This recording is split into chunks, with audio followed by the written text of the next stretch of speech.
بسم اللہ الرحمن الرحیم۔ السلام علیکم ناظرین، کیسے ہیں آپ؟ امید کرتا ہوں خیریت سے ہوں گے۔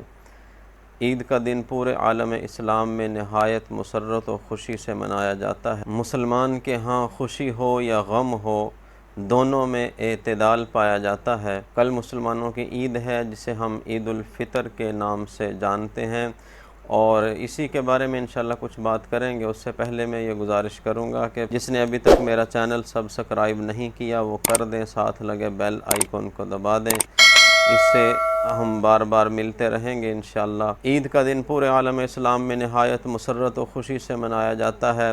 مسلمان کے ہاں خوشی ہو یا غم ہو، اس کے اندر اعتدال پایا جاتا ہے، کیونکہ خوشیاں بھی اللہ کی طرف سے دی جاتی ہیں اور غم بھی اللہ کی طرف سے ہی آتے ہیں۔ یہ مسلمان کا ایمان ہے۔ لیکن مسلمان کو جو عید دی گئی ہے خوشی کے طور پر، مسلمان اس کو لہو و لعب اور کھیل کود میں نہیں گنواتا، بلکہ اس کو بھی اللہ کی یاد میں گزارتا ہے، اور ہر صورت میں اللہ تعالیٰ کی رضا کو سامنے رکھتا ہے، اور اپنے عمل سے مسلمان یہ ثابت کرنے کی کوشش کرتا ہے کہ میرا غم، میری خوشی، سب کچھ اس ذات باری تعالیٰ کے لیے ہے جو میرا منعم حقیقی ہے۔ اس لیے جب مسلمان عید الفطر کا سورج طلوع ہوتے ہوئے دیکھ تو وہ اپنے ہر عمل کو اللہ رسول کی رضا میں رنگنے کی کوشش کرتا ہے، اور یہ دیکھتا ہے کہ یہ خوشی جو ہے صرف میرے لیے ہی تو نہیں ہے، اس میں اور کس کس کا حق ہے اس خوشی کے اندر۔ صرف میرے بچے، میرے خاندان والے ہی تو اس خوشی میں شریک نہیں، اوروں کا بھی اس کے اندر حق ہے، اوروں کے لیے بھی یہ خوشیاں ہیں، چاہے وہ پھر غریب کا بچہ ہو،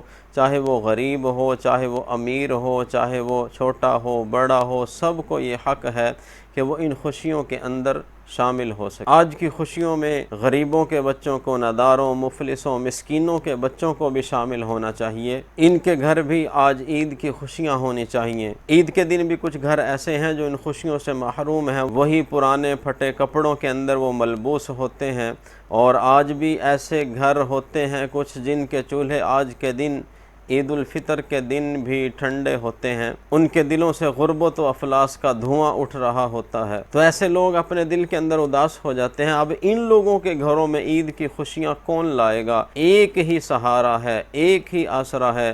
محمد عربی صلی اللہ علیہ وآلہ وسلم نے آج سے 1400 سال پہلے اس بات کا انتظام فرما دیا کہ عید کے دن بھی کوئی خوشیوں سے محروم نہ رہے، چاہے وہ غریب ہو، امیر ہو، نادار، مفلس، مسکین، چھوٹا بڑا کوئی بھی ہو، سب ہی ان خوشیوں کے اندر شامل ہو جائیں۔ کریم آقا صلی اللہ علیہ وسلم نے ایسا انتظام فرمایا کہ ان غریبوں کی عید ہوگی تو امیروں کی ہوگی، ان غریبوں کو عید کی خوشیاں ملیں گی تو امیروں کو ملیں گی، ان غریبوں کی عید ہوگی تو امیروں کو عیدگاہ جانے کی اجازت ہوگی۔ سامعین محترم، اس وقت تک امیر اور صاحب استعداد اور صاحب حیثیت لوگوں کو عیدگاہ جانے کی اجازت نہیں ہے جب تک وہ اپنے محلے کے غریبوں، ناداروں، مفلسوں، مسکینوں کی عید کا انتظام نہ کر دیں، جب تک ان کو وہ اس خوشیوں میں شریک نہ کر لیں، اس وقت تک عیدگاہ جانے کی اجازت اللہ کے حبیب صلی اللہ علیہ وسلم نے نہیں دی۔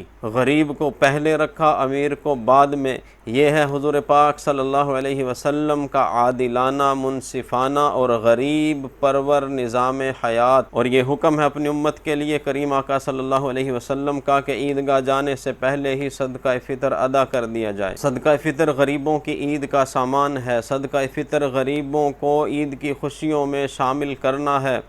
صدقہ فطر اسلام کی طرف سے غریبوں کے لیے عیدی ہے۔ صدقہ فطر غریبوں کے دکھ درد میں شریک ہونے کا دروازہ ہے۔ صدقہ فطر امیر پر غریب کا حق ہے۔ صدقہ فطر غریب کے لیے مسرتوں کا گلدستہ ہے۔ صدقہ فطر غریب کا امیر پر حق ہے۔ صدقہ فطر غریب کی عید ہے، اور یہ حقیقی خوشی ملتی ہے ان کو۔ یہ صرف اسلام ہی کا حسن ہے کہ خوشیوں کے اندر بھی غریبوں کا خیال رکھا، ان کے حقوق کا خیال رکھا۔ اور دوسری طرف آئیے صدقہ فطر کا ایک اور فائدہ بتاتا چلوں آپ کو۔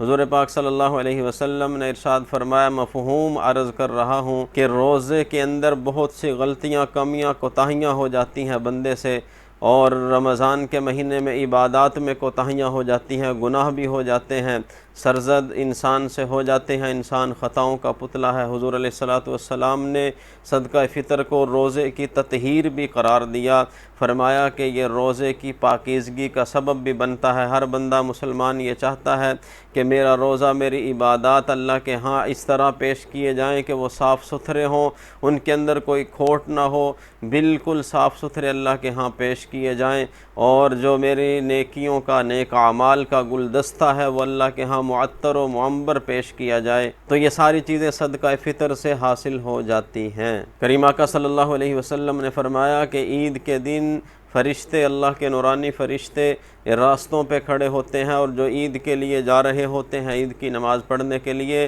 وہ راستوں پہ کھڑے ہو کے ان کی مغفرت و بخشش کی دعائیں کرتے ہیں۔ جب عیدگاہ میں مسلمان عید کی نماز پڑھنے کے لیے جاتے ہیں، نماز پڑھ کے، خطبہ سن کے، دعا مانگ کے جب واپسی ہونے لگتی ہے تو ایک فرشتہ اعلان کرتا ہے کہ جاؤ، تم نے رمضان کے مہینے میں روزے رکھے، اللہ کے حکموں کو پورا کیا، تلاوت، ذکر، اذکار، تسبیحات، تہجد، سحری، افطاری، ساری باتیں کی۔ آج اللہ نے تمہیں یہ خوشی کا دن اسی وجہ سے دکھایا ہے کہ تم نے سارا مہینہ عبادت کی۔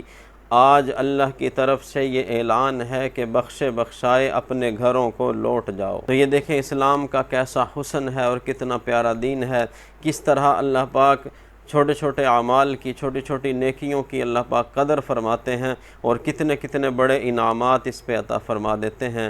اللہ پاک ہم سب کو عمل کی توفیق عطا فرمائے۔